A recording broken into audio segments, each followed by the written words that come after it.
Welcome to part 2 of the 6 Hershey Nugget Slider Box with card tutorial. This is my second start at take 2 for part 2 because my dogs just had a little hissy fit because the neighbor had company.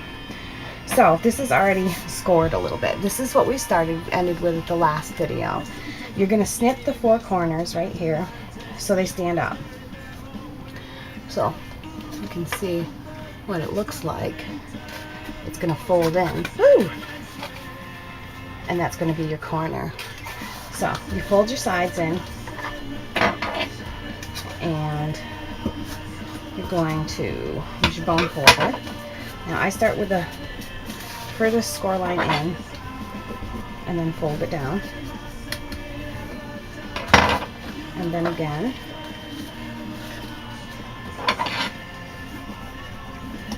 On the furthest out score line. I do the long sides first. Then we're going to do the ends. Start with the outer, or the inner, then the outer.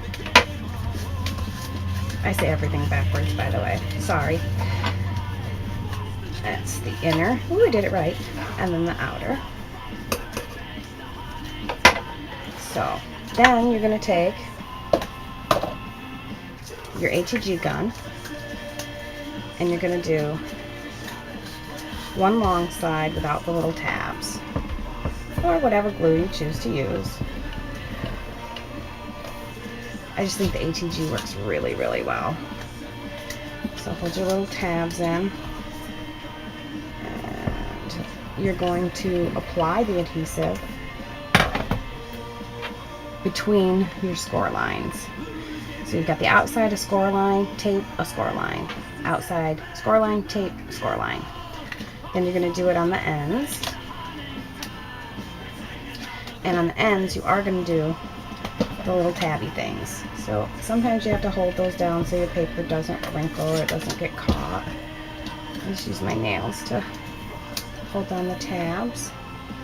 I try and apply the tape right in the center. Okay. Now you're going to take, and on the outside, you're going to fold up the end and line up your tab on the score line on the inside, the other side, and just line up your corner so that it looks fairly straight. And you're going to do that with all 4 of your corners.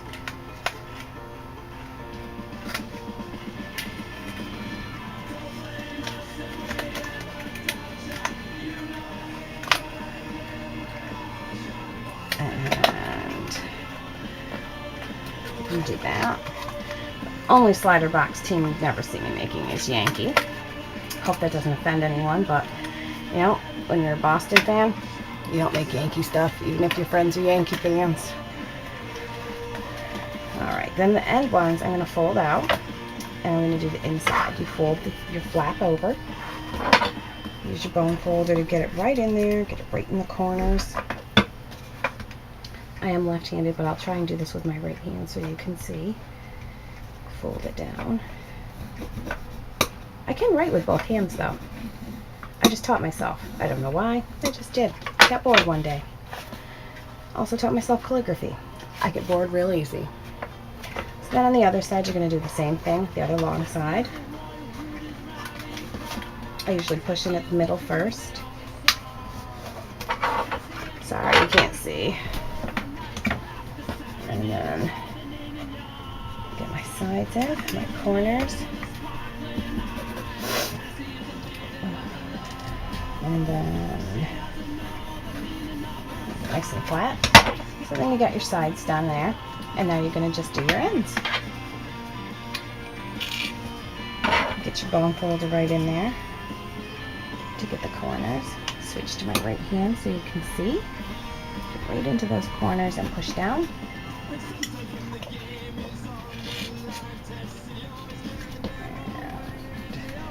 Again, right in so that everything's nice and even. Makes it nice and firm. Okay, so there's the bottom of your slider box. Now, I did these earlier. These are the candies. And I've already foil wrapped a couple of them. So I've got R-E-D S-O, and then I saved one to show you. Now this is holographic paper and it's self-stick. So I had to use Stays On ink. It's the only one that'll dry on it. I tried my Memento Black, and even with using my embossing heater, it wouldn't dry. You could just wipe the ink right off. It melted the glue, but that's about all it did.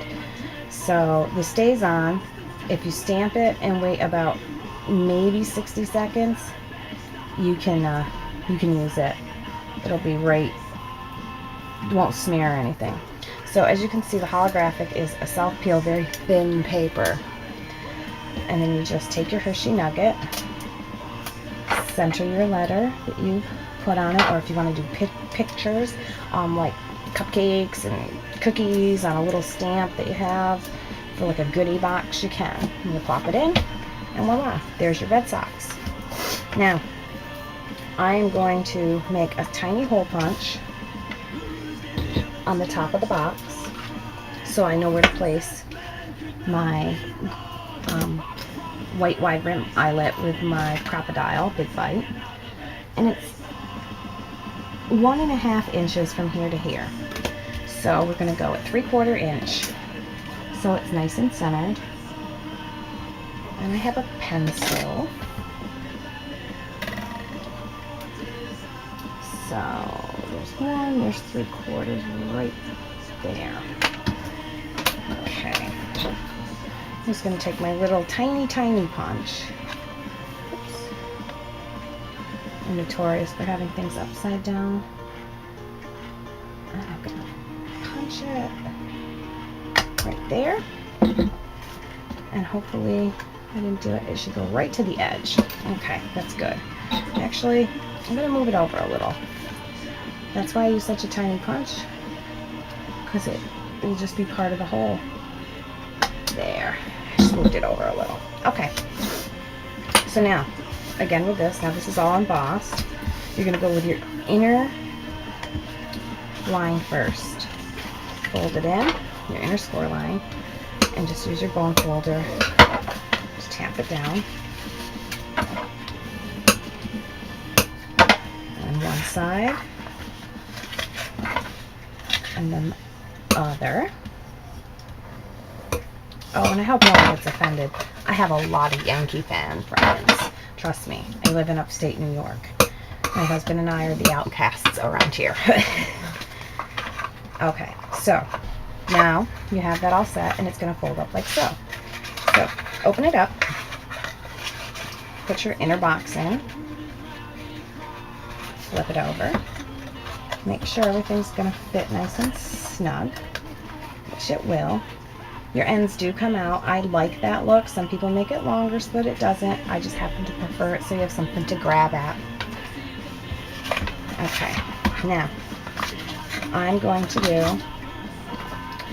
one adhesive very close to the edge of the side you're going to use as the top flap. And then I'm going to do a second one about halfway, because they overlap about half the distance of the outer flap.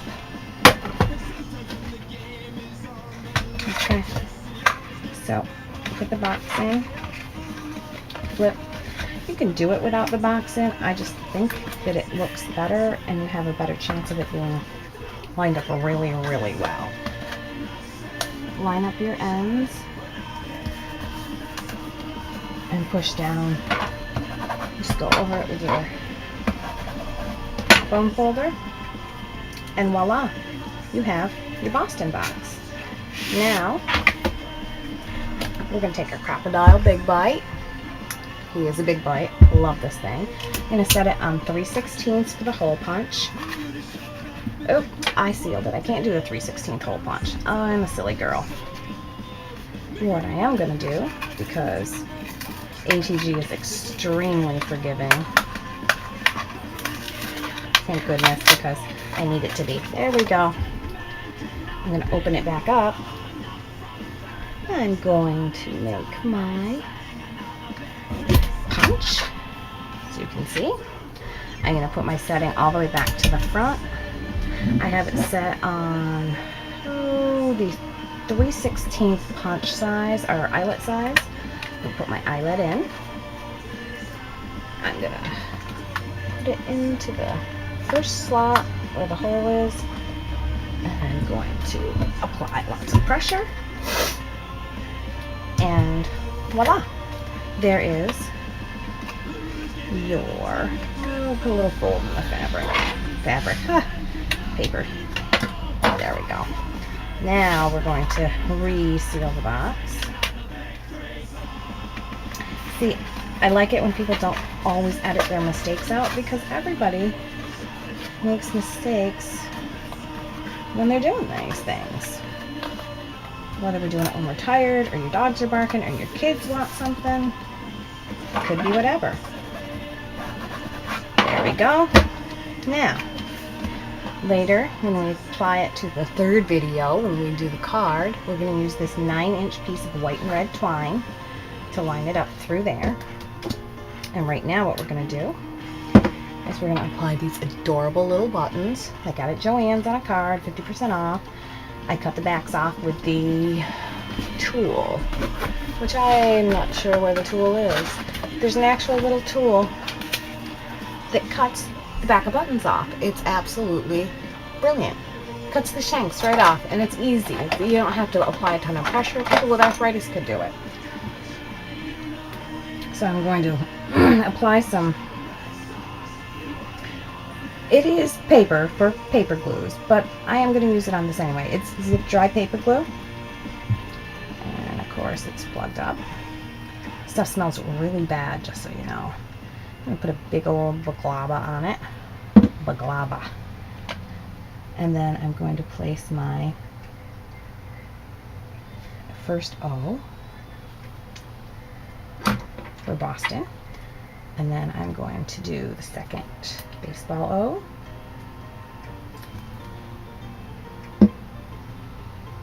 And voila. And in the next video, we're going to make the matching card and envelope. Thanks. Hope you enjoyed it. Visit me at possibilitiesinpink.blogspot.com. Have a good day.